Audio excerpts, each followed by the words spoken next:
How is it going, Bears fans? Welcome back to another episode of the Bear Down podcast, where we talk everything Bears every day of the week. Today, I am back taking a look at the Bears' Week 13 opponents, the number one team in the NFC, a team that is undefeated on the road, the Arizona Cardinals. Today, I'm going to be discussing whether or not the Bears even have a shot in this game, coming off of barely beating the winless Detroit Lions in Week 12, and also giving my thoughts on the Cardinals. So let's get right into it. Before I introduce myself, I would like to say we're back with Week 13 content. School is almost over for myself, as well as Parth and Jaylen. We're going to be pumping out content all for the rest of the regular season, as well as the offseason. There's going to be obviously a lot to talk about. So if you want the most comprehensive Bears coverage on the web, do us a favor, drop a like and subscribe, or follow wherever you may be listening. I'm your host, Chris Malpe, doing it on my own today, but we do have a lot to talk about. Heading into Week 13, the Bears are 4-7, somehow only one game out of the playoffs. The Cardinals come into this one 9-2, but should be a good test for the Bears at Soldier Field. I'm not sure how I really expect this one to go, but let's get right into it. The 9-2 Arizona Cardinals coming to Chicago to face the 4-7 the Bears. The Bears are 2-3 at home, looking to get back to 500 in that category. Once again, as I mentioned earlier, the Cardinals undefeated on the road. ESPN's matchup predictors giving Arizona a 76.3% chance to win this one, with the Bears at a 23.5% chance. Arizona also 8-point favorites in this one. The Bears 8-point home dogs, and the over-under is set at 45.5 points. Taking a look at Arizona's last five, they're coming off a win against the Seahawks, loss to the Carolina Panthers, a win against the Cardinals, a loss against the Packers, and a thromping win over the Houston Texans. As you can see on the screen right now, or if you're watching on YouTube, we're going to start here with the Cardinals offense. So let's take a look at some of their team stats before we get into it. They're putting up 28.2 points per game. They are averaging 398.4 yards of offense per game. The combination of Kyler Murray, who's looked like an MVP candidate all season, as well as Colt McCoy, who has pitched in and played a pretty good game manager backup role and won them a game. They're averaging 275.4 passing yards per game. They have a pretty good combo on the ground. Chase Edmonds, who's currently on IR, and James Conner, who scored some of the most touchdowns in the league this year, are combined averaging 123 rushing yards per game. Before we get into Arizona's specific offensive depth chart, let's take a look at some of their season leaders. Obviously, Kyler Murray looking to come back in this one. He tweeted out a Thanos meme a couple of days ago, or a Thanos gif, assuming that he's going to probably be back for this one. I'd give the Bears a lot better chance if McCoy was playing, but Kyler Murray looks to be coming back in this one. He's 186 for 256 on the year, 2,276 yards, 17 touchdowns to 7 interceptions. He also is someone who can be productive on the ground, but their rushing leader this season, with Chase Edmonds going down, is James Conner. He has 146 carries, 555 yards, 12 touchdowns on the ground, as well as one added through the air. It's been quite the season for him. And he's really bouncing back well after leaving the Pittsburgh Steelers. Leading the way in receiving for the Cardinals is Christian Kirk. No, it is not DeAndre Hopkins, who also looks to probably play in this one and is coming in with a questionable designation as well. But Kirk leads the way for them. 49 receptions, 628 yards, and 4 touchdowns for him. So, the tail of the tape for this one's going to be whether or not Kyler Murray can play. It seems like he's going to be able to come back in this one. The Cardinals did recently sign Trace McSorley off of the Ravens depth chart. So we might see Colt McCoy in this one, but it should be interesting. They've got a good rushing attack going with Conner.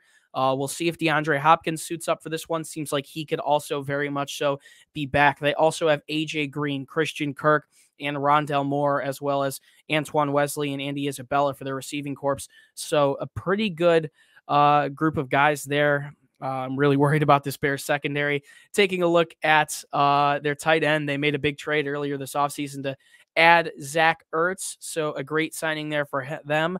And then their offensive line is highlighted by Justin Pugh, Rodney Hudson, and Calvin Beachum. So, man, what can I really say about this offense? I mean, it's a high-flying offense, and they're able to put up points. As I mentioned earlier, averaging 28.6 points per game. This Cardinals team is going to come in Chicago facing a defense that doesn't have Khalil Mack, that hasn't really been able to stop anyone through the air. And I think they're going to thrive. As I said, I like the Bears' odds better if someone like Colt McCoy is going to be suiting up for the Arizona Cardinals. But with Kyler Murray, someone who's got to be in the MVP debate with how good the team is doing so far, coming back, there's a good chance that this one couldn't even be close. So Zach Ertz has been a great addition for them. They've done a really good job at getting James Conner involved on the ground. I mean, heck, the dude has 13 touchdowns. It's been a little bit of a slower year for someone like a DeAndre Hopkins, but they have really good receiving corps. AJ Green has been able to stay healthy. Christian Kirk filling in well. And I really like how they use the rookie Rondale Moore out of Purdue. So this Cardinals offense, definitely one of the best in the league, without a doubt. This Cardinals defense, also one of the best units in the league. They're only allowing 18.4 points per game to opposing teams. They're allowing 333 yards on average to opposing teams, 220 through the air, 113.8 on the ground. So you'd hope maybe the Bears could have another solid rushing attack in this one. And that might be their only hope. We'll see what happens throughout the week with the Bears quarterback position. Justin Fields, I know today with the ribs was limited. This is coming out and being recorded on Wednesday. I know he was limited today, and Andy Dalton got the reps with the ones. So that might be an indication that if Fields doesn't get good and going tomorrow, that we could be in some trouble. But taking a look at the Cardinals, they run a base 3-4 defense. Chandler Jones, obviously, the player that leads the way for them. They ended up making the move to get J.J. Watt, but he's currently on injured reserve. Budda Baker, another great player for that defense, alongside Robert Alfred and Byron Murphy Jr. at the cornerback positions. And then Isaiah Simmons, the second-year player out of Clemson. He's really turned in some good play for them. So overall, this defense has played good. I mean, on special teams, they've got Matt Prater as well, one of the better kickers to do it. So there's definitely a lot of worry. At this point, I'm not really worried about Chicago's offense. The team's 4-7, and sure, they're one game out of the playoffs. I do not expect the Bears to really even come relatively close in this one, though, if Kyler plays. So I'd like to see Justin Fields hopefully get out there and maybe play some good football. I think this is a team that Chicago can hopefully look to establish a good rushing attack against once again. David Montgomery, he's back, but he hasn't really had a marquee game like we've expected him to have and that we're used to. So still looking for him to really up it in that category. But this Cardinals defense is really good. Chandler Jones is going to get to the quarterback. This almost kind of fears me like a Myles Garrett situation that we saw in week 3. I know in week 1 of the season, when the Cardinals played the Titans, Jones had 5 sacks on Ryan Tannehill, one of them being a strip sack. So I'm worried about how this Bears offensive line is going to hold up. But if they can do a good job against Jones and maybe give Dalton or Fields a little bit of time to throw, then maybe we could start talking about the Bears getting the ball moving offensively. But this Cardinals defense, once again, one of the more solidified units in the league. And I think they're definitely going to cause the Bears some trouble. Before I close off, let's talk a little bit about this, because I think it's a serious question that needs to be asked, whether or not I think the Bears really have any shot in week 13. Look, I think if Kyler Murray doesn't play, maybe it could be a Baltimore Ravens type situation where there's a backup coming in, and maybe it could be a little bit closer game than a lot of people expect.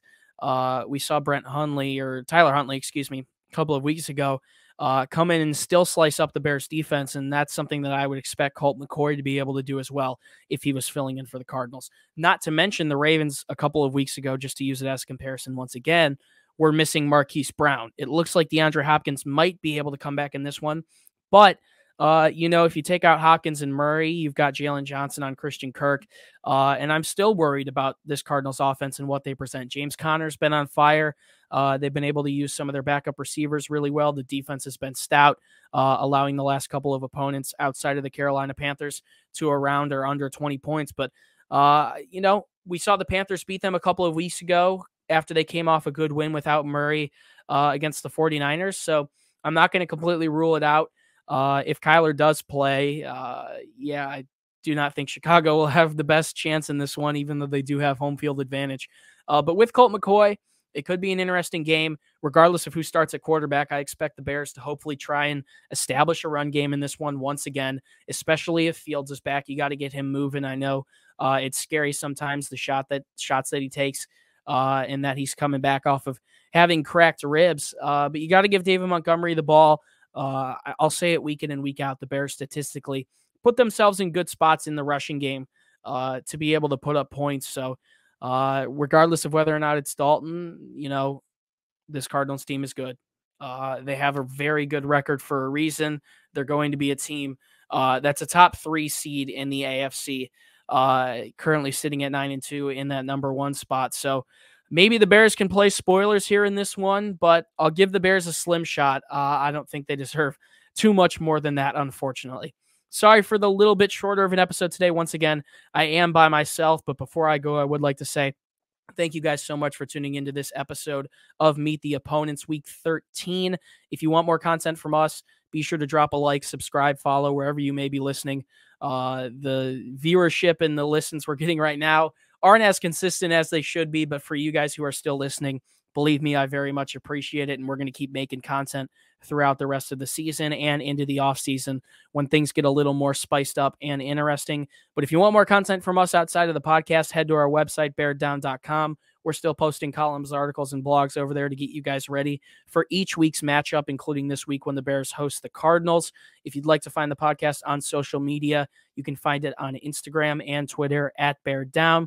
And finally, you can find the links to all of my personal social media pages down in the description, my Instagram as well as my Twitter page. It's a great way to interact with me, and you can see my thoughts on all things Bears, Chicago sports, and the entirety of the National Football League. Bears fans, I really appreciate you tuning in. Not much to be positive about when it comes to this team right now. I know everyone wants to see Matt Nagy fired, and I really do think that will come to fruition by the end of the season. If we lost to the Lions, maybe he wouldn't be coaching the team right now, and we'd have something else to talk about. But hopefully we can get Justin Fields back in this one. If it's too close to call, I'd rather them keep him out because our season's basically over, and you don't want him sustaining any long-term injuries. But, I'm still going to be a Bears fan until the day I die and root for this team and continue to cover them. And as frustrating as it can get, I'm going to keep coming back. So, guys, it's been a pleasure to be your host. Once again, my name is Chris Malpe. Uncuts coming the next 2 days. We're going to be talking about Matt Nagy and Ryan Pace's situations in Chicago, also discussing some potential replacements for Nagy if he is fired at the end of the year. And then our pregame show will come on Saturday. So you've got content for the rest of the week coming from us. We're excited to bring it to you. And Bears fans, as always, do us a favor and stay safe and bear down. We'll see you in the next one.